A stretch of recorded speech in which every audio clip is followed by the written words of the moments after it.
Alrighty, welcome to this week, guys.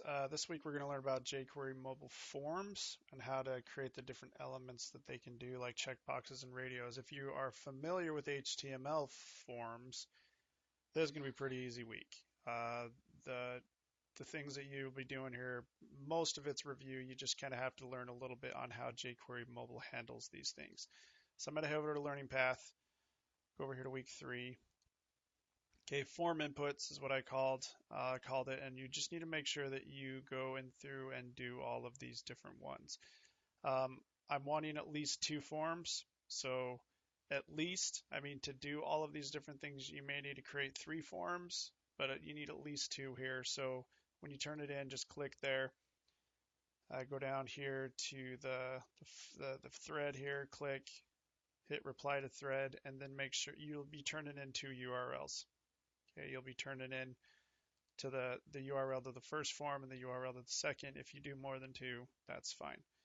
Now this week I'm not really going to code from hand that much. I'm just going to show you existing code, and then you can copy it and then make sure you can get it all working. Once you get it all working, then you can kind of mix and match and do what you want to do to create forms that make sense, because that is part of the assignment here. I want the form to have some sort of topic, have some sort of reason for existing, and the things that it asks should make sense. Don't ask for the weight of a dinosaur and then the length of a cat's claw. That doesn't make sense. Like, make sure that the form that you make, at least the stuff that it asks for, it all makes sense and it all is under some sort of topic. Okay, so I have the 2 different forms here that I want to show you. Okay, so I'm going to start with this button one because that one is the simplest. Now, when I was doing this, all of these forms worked. All of these different things worked except for the pop-out select menu, which you'll see with jQuery 2 point something. All right, so you can see right here that I have jQuery 2.2. That isn't going to work with the pop-out select menus. So to be honest, I would just make sure that you have jQuery 1 point whatever in these. So I'm actually going to do that right now. I'm going to copy that, come over here, and just wherever you're embedding jQuery, just make sure it's the 1 point whatever and not the 2 point. So you'll want to stick with jQuery 1.12 on this assignment, because 2 point whatever doesn't do what we're expecting with the select menus. Okay, so I'm going to start with buttons here. We'll shrink this down a little bit, and I'm basically going to show you what the code does, and then I'll show you, or I'll basically what the code is and what it does is really what we're going to do. So if you need to pause the video, which you probably will, to get the code and type it out, that's totally fine. All right, so we got normal doc type stuff. We're putting in the CSS for the jQuery mobile. We're embedding the jQuery framework, and then we're embedding the jQuery mobile framework. Okay, and then we have the meta tag that tells it to work in the mobile devices. Okay, we have the section ID of first page, data role page, that should be review. We did that the first week. Okay, and then we just have our header. Okay, our header is right here, basic form example, and that's simple enough. Now I'm going to take brackets and just kind of move it over a little bit. Okay, just so we can kind of see the code and see what it does. Okay, so there's the header right up there. Okay, and then we start out with the content div. Okay, and this div is going to go all the way down to here. Okay, and then we have this, oh yeah, I guess we kind of skipped that. So we have the section ID of first page, so this is all on the first page. Okay, and then the role is a page. So that's all we've done there. We've set up the first page, and that section should go, well, I guess down here I started a new page, but anyways, so we got that first page going on. We got the header of the first page, okay, and then we have the content of the first page. All right, now when you're doing jQuery forms, every element you create, every text field, every button, everything you create needs to have a label on it. That's just how it works. That's just what it expects. So it's kind of interesting. Okay, and then all of the stuff obviously needs to be wrapped in a form tag. So all the different elements that you put in there need to be in a form. Okay, and then IDs. If you have an ID on one form and then you create a whole other form and then you have another ID in there, they all have to be distinct. It has to be site-wide. So if I come in here, I have this ID of text field. Well, if I create another form and I set up a whole new form with different form tags, I still can't use text field. You got to make sure that it's different. So that's the main things. They got to be in a form tag. Every element needs to have a label. And then you got to make sure that your IDs are different site-wide, not just form, just on different forms. Okay. So I set up this first label. I said it's for text field. And then I said text field right here. Okay, so text field shows up right there. And then I set up the actual element. I set up the input. I gave it a type equals text, so it's a text box, and I gave it a name of text field and an ID of text field, and that matches up with the for. So this label is basically saying this label is for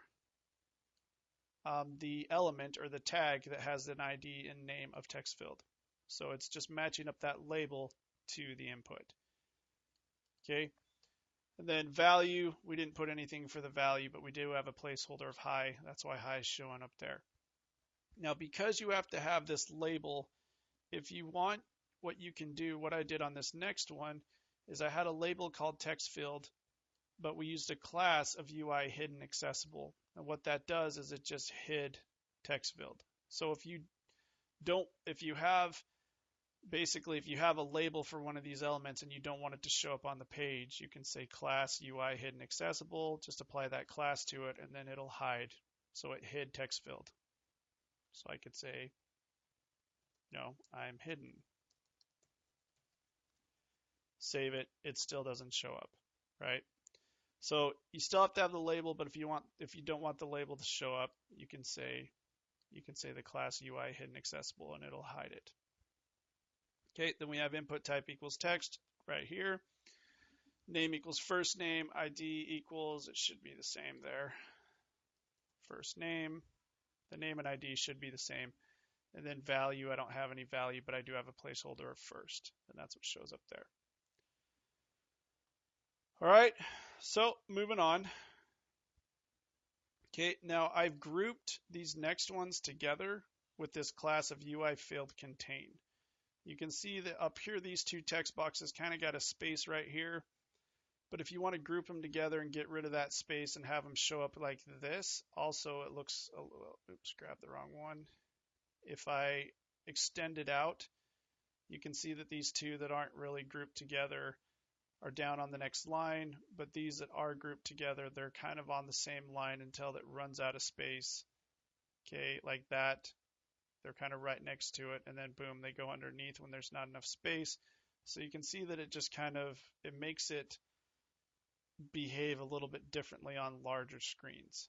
So you kind of decide whatever one you want to go with. But if you want to group these two together so there's no space and such, you put them in a div and you give it a class of UI field contain, and that groups them together. All right, so we have the next label for the ID and name of FF1. Okay, I for a while just wasn't putting those the same. All right, so we got favorite foods is the label. Okay, the label shows up right there. Okay, input type equals text, name and ID of FF1, value nothing, placeholder last, okay, placeholder, to be honest, this placeholder should be first. But I had it up here, so whatever. No, it should be favorite food 1.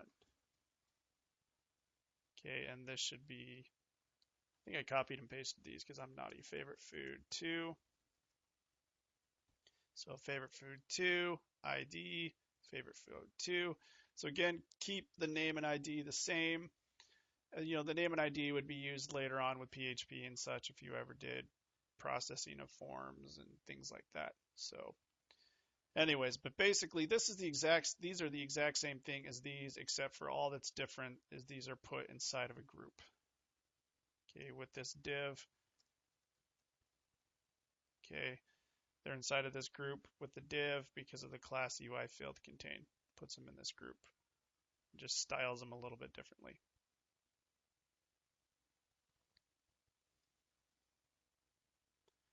Okay, and another thing that it does that's pretty easy to miss here is when you put them in a group and then you put something in after it, it puts that little horizontal rule right here. So because I put these in the UI field contain, whatever comes next here comes after this little thing. So this horizontal rule line here was put in because of the UI field contain. All right, so the next one, we got the label for out, right? Name of out, ID of out, the input is a type equals text, placeholder is last. Okay, same thing, outcast. I put this as an outcast because it's outside of that group. And because it's outside of that group, it goes underneath that line. That's all we're showing there. Okay, now we got buttons. Okay, these buttons use a class inside of the jQuery Mobile called UI button. Okay, and then there's different other classes that you can do as well. So I've used the class of UI button, and then inside of there's another one called UI mini, and what that does is it makes the button a little bit bigger.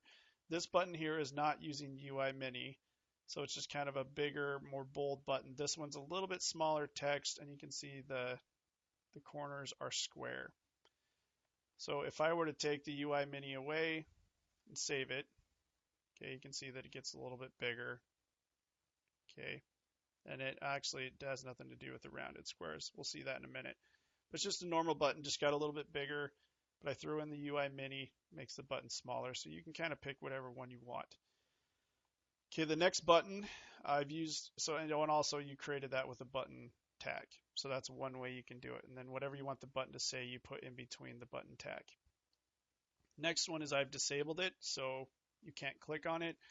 So you would use this with JavaScript, you would disable a button until they filled out all the inputs, and once they've done that, then this would become enabled. So you're able to disable buttons and have them become enabled when the time is right. But same thing, the only difference here is I've just disabled it. Disabled equals disabled makes the button so you can't use it. Okay. There's a ton of different buttons, by the way. Okay, the next one is just input type equals buttons, value equals input tag. So that was created with an input tag, and you can see that it rounded it. So if you want more of a rounded corner, you're going to use the input tag. Okay, you can also create a button with an A tag. So you can do it with a button tag, an input tag, or the A tag. The A tag, all you're doing is putting the class UI button on it. Okay, so that was created with an A tag. Okay, and then on the next one I did the UI mini, so it got smaller. The next one you can do UI shadow, and that gives it kind of a shadow you can see underneath the button if you want to do that. And then you can see that the A tag button does, or the input tag button kind of does the shadow as well.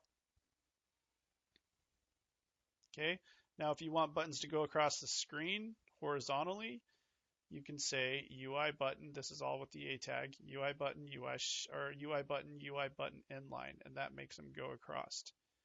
It kind of makes them float, basically, if you know the float property in CSS. So all of these ones that I've told to do UI button inline, they're all going across. Okay, now these are all separate. Now if I want to start grouping buttons together, I can do that. So it's kind of like what I did up here with the field contain. Is I come down here, I say, hey, I'm doing button groups, but then I put them all in a div. So I put these 3 buttons in a div. Okay, and I said the data role is going to be a control group, so that groups them. And then I said the data type is horizontal. In other words, they're going to be going horizontally across the screen. And you can see instead of having space in between the buttons, it puts them right up to each other. The ones on the outside have the curved or the rounded rectangle corners, and then this one doesn't. So you can tell it's kind of in the middle. The ones on the outside are rounded. So this puts them all in a group by throwing them in a div, giving the div a data role of control group and a data type horizontal. You can do the same thing, but instead of saying horizontal, you can say vertical, and then it'll go do the same thing, but they're vertical buttons instead of going across. Now I can't remember which one is the default. I want to say vertical is. So yeah, vertical is the default. So if you don't define the data type as vertical, it'll just go vertical. So you have to at least say data type horizontal if you want it to go horizontal. So this is the default, that is not. Okay, so again, I just put them in a div, gave them a control group as the data role, and I said data type vertical, and then there they are. Now you can play around even more with the UI button class. Over here, you can see I have a button with this arrow. So you can say UI button, UI icon, arrow up. That's what the U means, so the arrow is pointing up. And I told it the UI button icon is going to be on the top. So it's pointing up and it's on the top. So I could say, left here. Scroll down. So now it's on the left-hand side of the button, but it's still pointing up. So it's still pointing up, but it's on the left side of the button. So you can play around with these built-in icons that the jQuery mobile framework has, and you can put the arrows wherever you want. So here I said I want it to point down and I want it to be on the bottom. So it's pointing down, it's on the bottom. Over here it's on the left and it's pointing left. So it's on the left, pointing left. So you can play around, do whatever you want with these. Right. Okay, and it's on the right hand side. Then the last one is you can do UI button icon no text. So that basically takes the text of the button and gets rid of it. So even though I have inline here, it doesn't matter. There's no text. Okay. I said the UI icon delete. So that makes the little delete icon show up. Okay, and then the corner all, I think that gets rid of the corner. Not 100% sure on that one.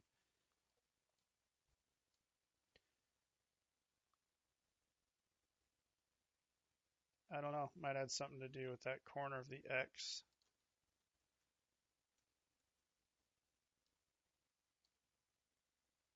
Oh, interesting, that made it round instead of square. So I wonder if I said like left. No, it doesn't really do anything there.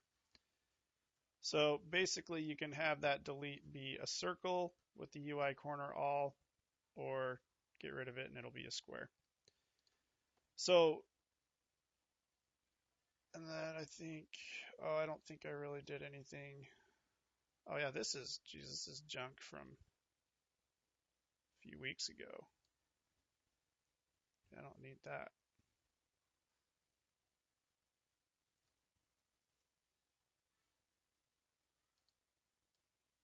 I can get all rid of that. Jeez, I must have copied and pasted from something. But anyway, so that's it for the first part of the assignment. You have buttons. So if we head back, okay, you'll need to do a text input box. Showed you how to do that. The hidden text input box, that was up here where it had the label, right? But we hid the label, right up here. So where we did UI hidden accessible, that's the hidden. Hid that text. Okay, it needs to have a button, a disabled button, a mini button with at least one arrow placed in them. So make a button that has some sort of arrow in there that makes sense. Okay, and then a button with the X icon in it. It can be just the X if you want, or it could be a button with the X in there. It really doesn't matter to me. But basically, I want you to practice with the text boxes. Actually, yeah, group of inline buttons, and I want to have, and just play around with the group of the text box, the group, grouping of the buttons. Just play around with those, play around with the shadow, the mini, just get a taste of what they do and see if you can get them working. All right, so that's buttons and input boxes. Oh, if only that was it, right? No, we still have so much more. Now remember, you want to have jQuery 1.12, just because what we're going to be doing here requires jQuery 1, not 2. Okay, so we talked about this, right? So this next page, pretty similar. It's set up exactly the same, has the jQuery CSS, the jQuery framework, and then the jQuery mobile, and the jQuery mobile CSS is what I meant to say. Okay, we have the meta tags, so it'll work on mobile devices.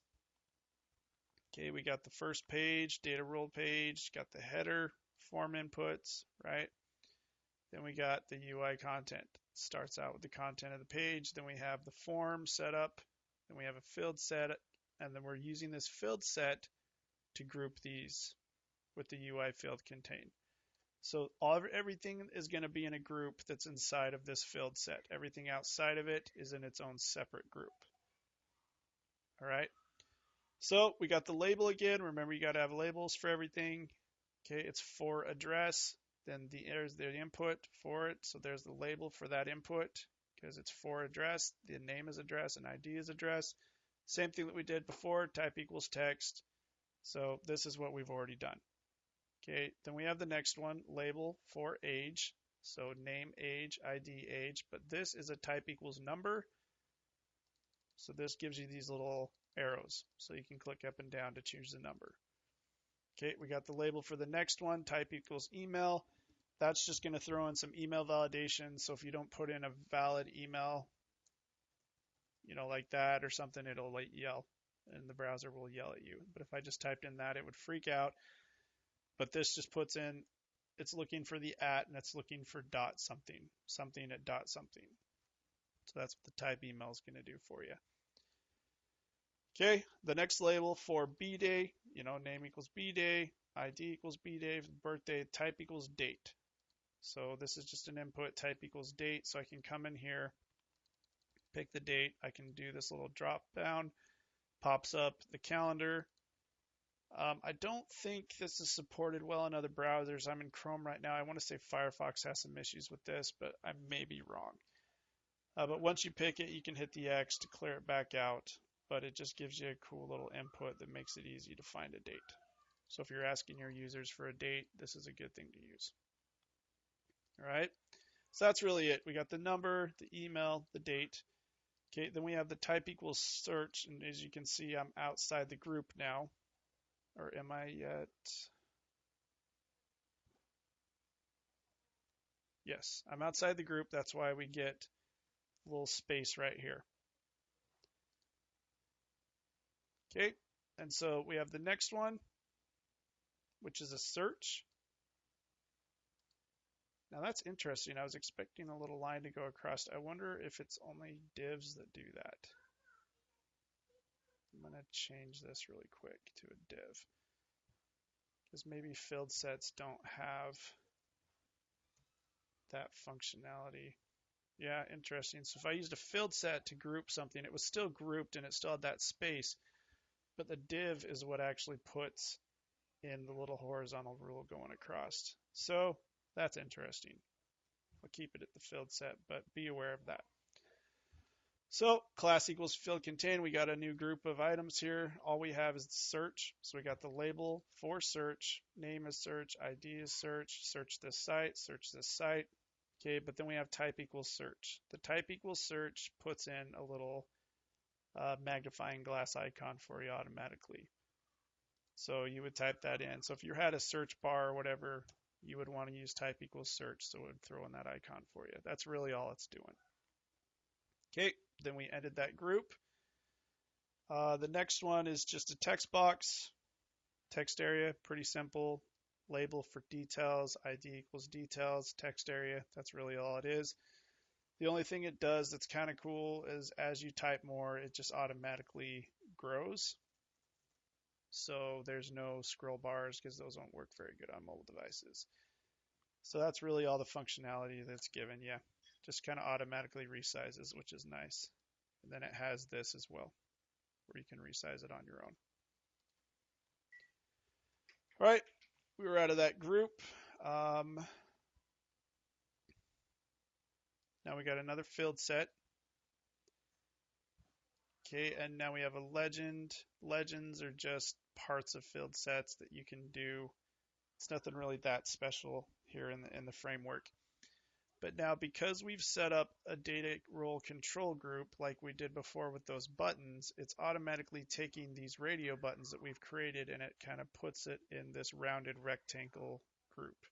So you can see they're grouped together visually because of the corners being rounded, and the one in the middle is just still looks like that square. So you can tell these are in a group, and it's done because of this data role control group. So it's usually good when you have a group of questions that you're going to ask, you'll want to do that. Now, if I take them out of that group, you can see that they got the space in between now, and maybe that is what you would want. Maybe you want it to look more like that. So it just depends on how your design's going. All right, so these work like typical buttons, except for they all have labels. So we have option 1, and that's a label for RB1. Well, there it is, ID, RB1 value, or name, RB. That should be, nope, that's fine. We don't want these to be different, because if we do that, if you know anything about the HTML radio buttons, right, if you do that, it's only going to it'll allow you to pick more than one, which you don't want. So all the names inside of a radio button group should be the same. Therefore, when you start selecting them, it only lets you select one in that group. Okay. Anyway, so label option 1, there it is. It just already knows to put the option label to the right of it, which is nice. And all you're doing is input type equals radio. That's really it. Then we got the label for RB2, ID, RB2. Okay, type equals radio, that's all you're doing. And they're grouped because of this field set data role control group. Okay, so you can have vertical, but you can also have horizontal. It's the exact same thing that we did up here, except for in the field set, we have data role control group, which groups them together, but then we have data type horizontal instead of vertical. That's the only difference there. Works exactly the same, except for there's no actual button, but you're able to select whatever one you want. Okay. Moving down, control group again. We didn't really need to group this because there's only one thing here, but this is a checkbox. It can be horizontal or vertical. It acts just like a radio button until you say vertical, then it changes up a little bit. So you can see it's a checkbox now. So if you make checkboxes go horizontal, they look very similar to radio buttons, except for you'll be able to select more than one. Okay, but if you want like an agree to terms, you can do that. And again, vertical is the default. And to change it, data type. Okay, now we have another control group. You can tell because they're grouped together here, and these are just checkboxes. So we have labels for S1. Checkbox is name S1, ID S1. You don't have to worry about them all having the same name because they're checkboxes. Multiple can be selected instead of one. The only difference here between the radio boxes is they all have the same name. They have type equals radio, but down here, they're all different names and type is checkbox. It's really the only difference here. So we have our checkboxes. They're already kind of styled to match and be inside the framework. And again, you can have them in groups if you want. So, got them in a group again. Let's move down. We got another search bar. Nothing really new here. This is basically the same. So we have a label, type equals search. Yeah, not really sure why I have that, to be honest. But there you go, review on the search box. Okay, same thing here, text area. Again, I'm not really sure why I have these on here. Maybe I must have copied and pasted or something. Yeah, I must have. I'm just gonna get rid of those. Text area can go away. Search can go away because we already have those. Okay, we already went through those. Okay, now we're on the slider. Slider's pretty cool. So if you need something where you need to slide and they can pick a number between something, these are pretty cool on mobile devices. To do that, I don't even know. I don't think I really needed that field contained, but whatever. We got the legend, numerical slider. There it is. Then I have a label, pick a number. So to be honest, I could probably just get rid of that legend. Wouldn't really need it. But pick a number between 0 and 5, and then it's just input type equals range. Then I got the name and ID that match up with the 4. And then the value is what it starts at. So if I were to refresh this, I refreshed, I come down, it starts at 25 because the value I have equal to 25. The minimum it can go is 0, and the max it can go is 50. So value is what it starts at, and then you got min and max attributes that tell it how far it can go. Okay, so that's pretty simple, just type equals range. That's all you got to do there.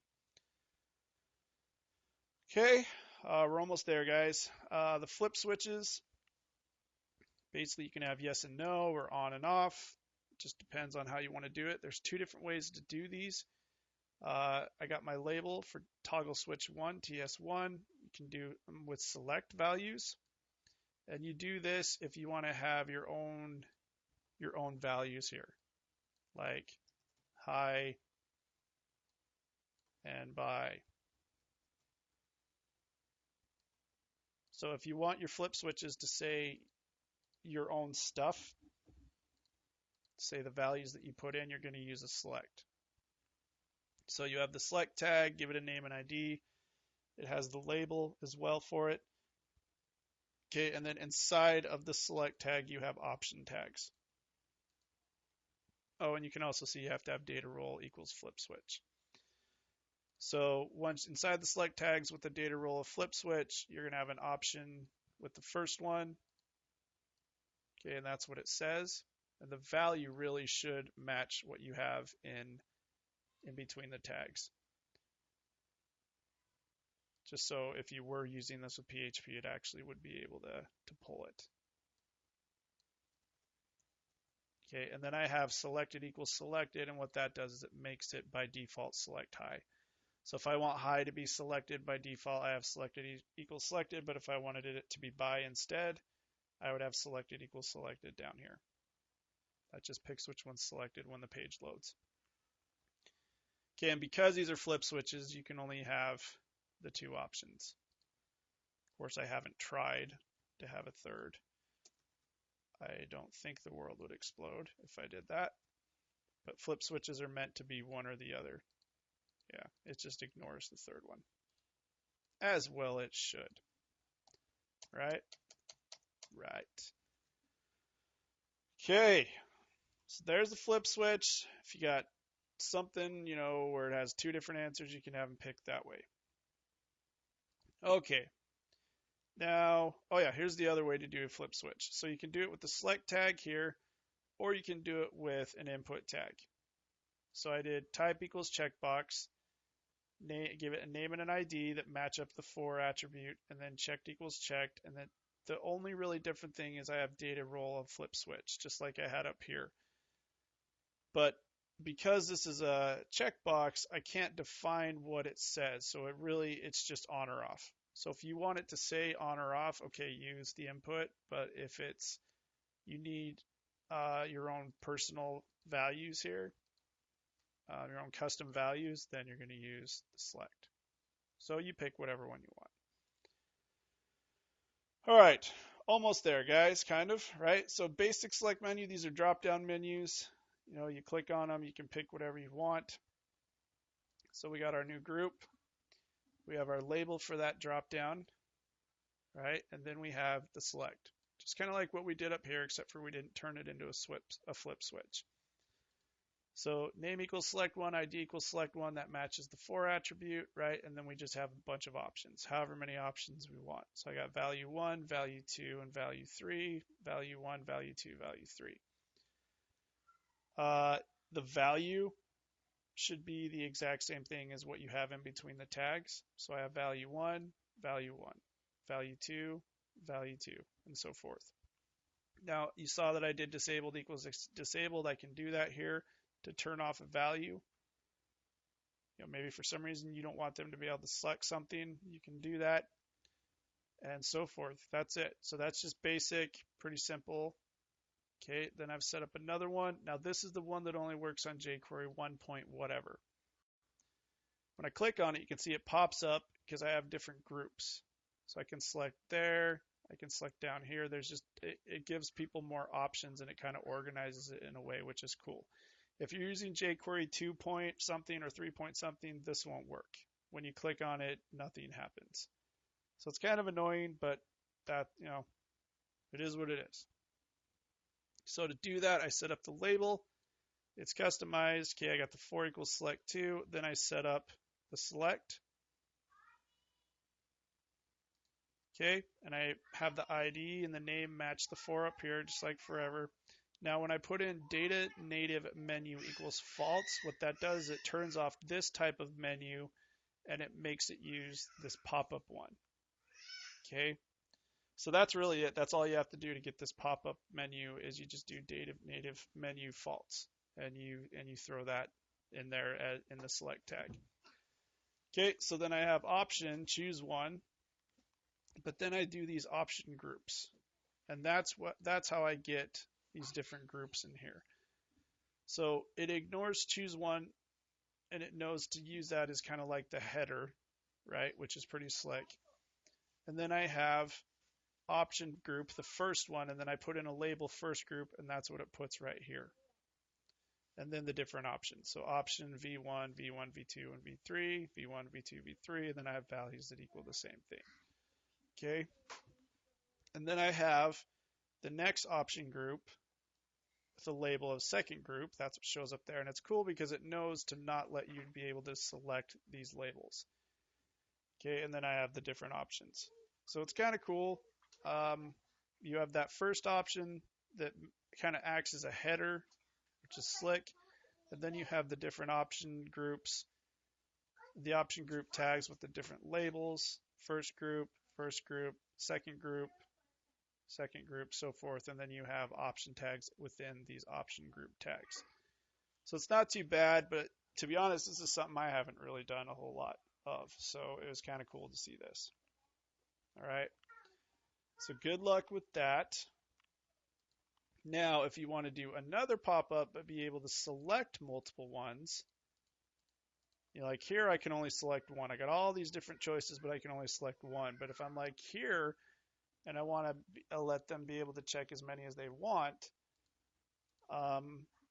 it's really similar. Set up the label, right? You got the select. All you really need to do is say multiple equals multiple. It's really the exact same thing as that I have up here. I got the native menu false. Okay, I got the option of choose one. I got the option group with all the different options. It's the exact same thing. The only thing I've changed is multiple equals multiple, and that allows me to select multiple ones. Pretty slick. Okay, so finished up those.